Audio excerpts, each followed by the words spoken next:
Good morning. आइए देखते हैं यहाँ पे डेरिवेटिव निकालना है विथ रिस्पेक्ट टू दिया है टेन थीटा। ठीक है, और किसका डेरिवेटिव निकालना है? F theta. एफ थीटा का वैल्यू मालूम नहीं है क्या है। एफ थीटा का वैल्यू, इसको सिंप्लीफाई करके इसका वैल्यू निकाल लेंगे, फिर उसका डेरिवेटिव निकालेंगे, लेकिन with respect to tan theta. तो इसको करने से पहले एक चीज़ याद रखिएगा, जिसके रिस्पेक्ट में डेरिवेटिव निकालना हो, जैसे मान लीजिए x के रिस्पेक्ट में डेरिवेटिव निकालना हो, डी बाई डी एक्स के रिस्पेक्ट में निकालना हो, अगर वही चीज़ अगर सेम आ जाए तो उसका वैल्यू 1 होता है। तो यहाँ पे टेन थीटा के रिस्पेक्ट में निकालना है और एफ थीटा का वैल्यू देखते हैं क्या होता है। तो सबसे पहले यहाँ पे हम लिख दिए एफ थीटा और यहाँ पे साइन है। एक चीज़ याद रखिएगा कि यहाँ पे साइन है और यहाँ पे टेन इनवर्स है, तो ये दोनों सेम सेम रहना चाहिए। तो इसको तो हम नहीं बदल सकते, लेकिन इसको ज़रूर बदल सकते हैं, बगल का एंगल दिया है तो टेन इनवर्स को साइन इनवर्स में बदलने की कोशिश करेंगे। तो यहाँ पे पहले सम उतार दे रहे हैं, यहाँ पे हो जाएगा टेन इनवर्स और ये हो जाएगा साइन थीटा रूट ओवर, यहाँ पे हो गया कॉस टू थीटा, ये बंद हो गया। तो हमको टेन इनवर्स को साइन में बदलना है। तो यहाँ पे हम मान लिए कि टेन इनवर्स यहाँ पे sine theta by root over cos two theta equal to X. तो यहाँ पे टेन एक्स इक्वल टू हो जाएगा, ये इधर चला जाएगा, तो यहाँ पे हो गया sine theta by root over cos two theta. अब हम जानते हैं टेन थीटा मतलब होता है पी बाई बी। तो एक ट्रायंगल बना के यहाँ से हम पी बी एच निकाल लेंगे। हमको पी मालूम है कि ये वाला है, अब बी मालूम है कि ये वाला है। तो यहाँ से पी पता है और यहाँ से बी पता है, तो एच पता कर लेंगे। तो एच निकालने के लिए हम फॉर्मूला अप्लाई करेंगे यहाँ से।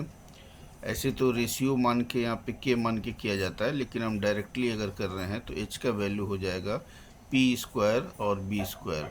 तो यहाँ पे ये हो जाएगा साइन स्क्वायर थीटा, और फिर इसका स्क्वायर, तो इसका स्क्वायर करेंगे तो खाली रूट ओवर हट जाएगा, कॉस टू थीटा आ जाएगा। अब यहाँ से क्या करते हैं, ये sine square theta cos two theta को ब्रेक कर देंगे, तो हो जाएगा cos square theta minus sine square theta. ये फार्मूला होता है, याद रखना पड़ेगा। यहाँ से कट गया, तो ये कॉस स्क्वायर थीटा के ऊपर रूट ओवर आ गया, तो ये फाइनल वैल्यू आ गया कॉस थीटा, यानी एच का वैल्यू मिल गया। अब हम सम के स्टार्टिंग पार्ट में जाएंगे। सम का जो स्टार्टिंग पार्ट था एफ थीटा इक्वल टू यहाँ पे साइन, अब हम यहाँ पे लिख देंगे अपने मन से साइन इनवर्स। तो टेन की जगह पे हमने साइन इनवर्स लिख दिया। तो साइन इनवर्स माने होता पी बाई एच। तो ये पी है, पी का वैल्यू मालूम है और एच का भी वैल्यू मालूम है। तो पी का वैल्यू क्या है यहाँ पे? साइन थीटा, और एच का वैल्यू है यहाँ पे कॉस थीटा।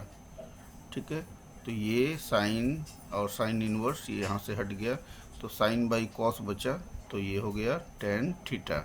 यानी हमने एफ थीटा का जो वैल्यू निकाला है वो टेन थीटा आ गया है।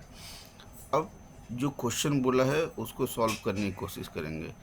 तो उसमें बोला है कि डी बाई डी किसके रिस्पेक्ट में निकालना है?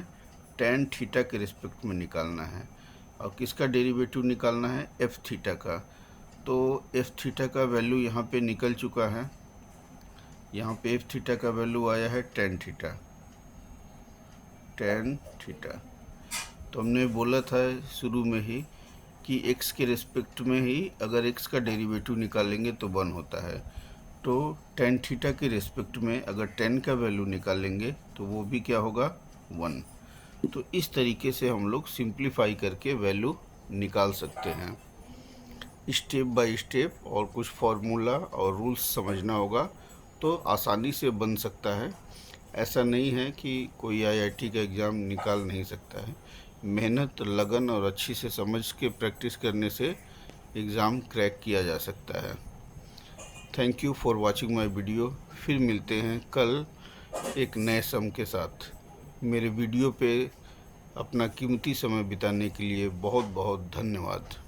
मिलते हैं फिर नेक्स्ट वीडियो में।